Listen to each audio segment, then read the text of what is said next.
मेरे मित्र, इस जगत की यही रीत है। सन्यासी सन्यास से दुखी है और गृहस्थ गृहस्थी से, व्यापारी व्यापार से दुखी हैं और कर्मचारी अपनी सेवाओं से दुखी हैं। वास्तव में इस जगत में कोई भी सुख को प्राप्त नहीं हो पाता। जो भी सेवा कर रहा है या कोई सरकारी कर्मचारी है, वो अक्सर सोचता है कि वो एक बंधन में बंधा है। एक निश्चित समय में उसे एक कैदी की तरह सेवाएं देनी होती हैं। उसकी कोई अपनी स्वतंत्रता नहीं है। वो अक्सर उसके मन में यही विचार होता है कि पगार भी एक निश्चित मिलती है, उससे ऊपर नहीं हो सकती, और उसकी जो एनर्जी है, सेवा है, वो बहुत ज़्यादा लग रही है। कर्मचारी हमेशा ही इस तरह के दुख अपने मन में पाल लेता है। और आप ये मत समझना कि व्यापारी के बिजनेसमैन के कोई कम दुख हैं। वो बिजनेसमैन जो होता है वो भी ऐसी ही कल्पनाओं से दुखी रहता है। ठीक जैसे वो सोचता है कि कर्मचारी को एक फिक्स वेतन मिलना है, एक सैलरी मिलनी है, उसको बिजनेस के उतार चढ़ाव नहीं देखने हैं, व्यापार का जोखिम नहीं देखना है, उसको कोई कंपटीशन मार्केट में नहीं करना है। और वो सोचता है कि कर्मचारी बहुत सुखी रहता है, ना बरसात की मार पड़ती, ना गर्मी सर्दी का कोई उसके ऊपर असर होता।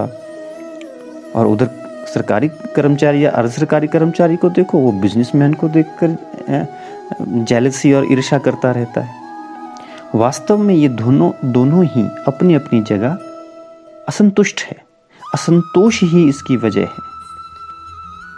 और कर्मचारी और व्यापारी ही क्यों, आप सन्यासी को ले लीजिए, वो सन्यास से दुखी हैं। आप गृहस्थ को, संसारी को ले लीजिए, वो संसार से दुखी है। कभी इस भूल में मत रहना कि सन्यासी बड़ा सुखी महसूस कर रहा है। वो सिर्फ अपने आप को भ्रम में, धोखे में रखने के लिए ही धुएं में रमा रहता है। वास्तव में वो संसारियों से और गृहस्थियों से बड़ा जेलस फील करते हैं। वो सोचते हैं कि हमारा जीवन भी कोई जीवन है। जीवन तो संसारियों का है, गृहस्थों का है, जो चाहे कर लेते हैं, जहाँ भी चाहे चले जाते हैं, उनकी तो मौज ही मौज है।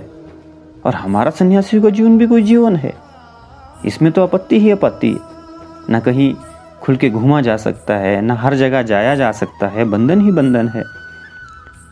लोग क्या कहेंगे? तो इस तरह के भ्रम में हमेशा सन्यासी रहता है। सन्यासी अपने सन्यास से अक्सर दुखी रहता है। और उधर गृहस्थों को तो पूछो ही मत। वो तो कहते हैं कि गृहस्थ जंजाल है, इसमें तो फंसे हैं, और कल्पना करते हैं कि हम सन्यासी हो जाए, और उधर सन्यासी पहले ही दुखी होकर बैठा हुआ है। अब संसारी के अपने कारोबार करें कि अपना कोई नौकरी पेशा करें, अपने पड़ोसी की, अपने शत्रुओं की, अपने मित्रों की कहाँ कहाँ क्या क्या नहीं हुआ है, वो अपने दुख में रमा है। सन्यासी अपने दुख में रमा है। संसारी सोचता है कि जंगल चला जाऊं, और वो जंगल वाला सोचता है कि जगत में आ जाऊं। व्यापारी सोचता है कि एक कर्मचारी हो तो कम से कम फिक्स्ड एक वेतन तो मिले, और कर्मचारी सोचता है कि व्यापारी के आनंद है, लाखों करोड़ों का टर्नओवर होता है। वास्तव में ये जगत मिथ्या है, माया जाल है। हम सभी इसी में फंसे रहते हैं। और एक ऐसी कल्पना जिसमें कि ईर्ष्या भरी होती है, उससे हम हमेशा भरे रहते हैं। संतोष परम सुखम, इसके लिए एकमात्र ही उपाय है कि हमें संतोष रखना चाहिए।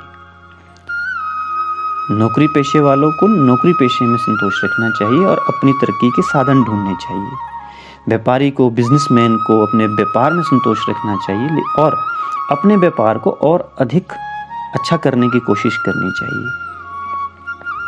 हाँ, मैं एक बात ज़रूर कहूँगा कि अति संतोष भी बुरा होता है, इसलिए ज़रूर ही ख्याली पलाव से बचना चाहिए और एक व्यवहारिक तौर पर अपनी तरक्की के रास्ते चुनने चाहिए, लेकिन संतोष पहले रखना चाहिए।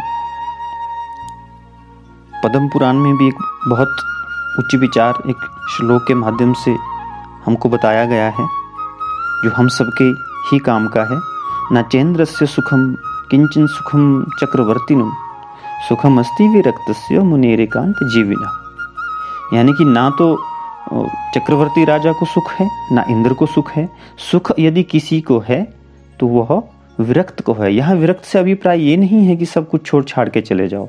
विरक्त से अभिप्राय है कि मन में संतोष रखो, मन से विरक्त रहो। फिर दुकान वाला दुकान करे, व्यापारी व्यापार करे, गृहस्थ गृहस्थ चलाए, सन्यासी सन्यास का सुख भोगे, आनंद में रहे। एक दूसरे की कल्पना से और ईर्ष्या से बचना चाहिए। और बड़े साधारण शब्दों में यदि मैं आपको कहना चाहूँ तो गोस्वामी तुलसीदास जी ने बड़ी सुंदर लाइन इसमें कही है, जिससे समझकर शायद हम इस प्रश्न का उत्तर सहज ही ढूंढ पाएंगे। दीन कहे धनवान सुखी, धनवान कहे सुख राजा को भारी। दीन कहे धनवान सुखी, धनवान कहे सुख राजा को भारी। राजा कहे सुख महाराजा को, और महाराजा कहे सुख इंद्र को भारी। इंद्र कहे सुख चतुरानन को, यानी कि ब्रह्मा को। इंद्र कहे सुख चतुरानन को, और ब्रह्मा कहे सुख विष्णु को भारी।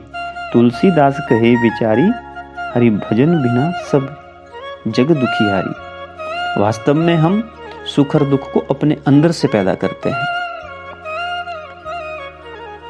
तो आप इस भ्रम में ना रहें कि कोई दूसरा बहुत सुखी है। सबके अपने अपने दुख हैं, सबके अपनी अपनी ईर्ष्या है। और यदि आप सध जाएं, संतोष रखें और अपने विकास के मार्ग में चले रहें तो अवश्य ही इस तरह की कल्पना से और भ्रम से छूटा जा सकता है। आज इतना ही। नमस्कार।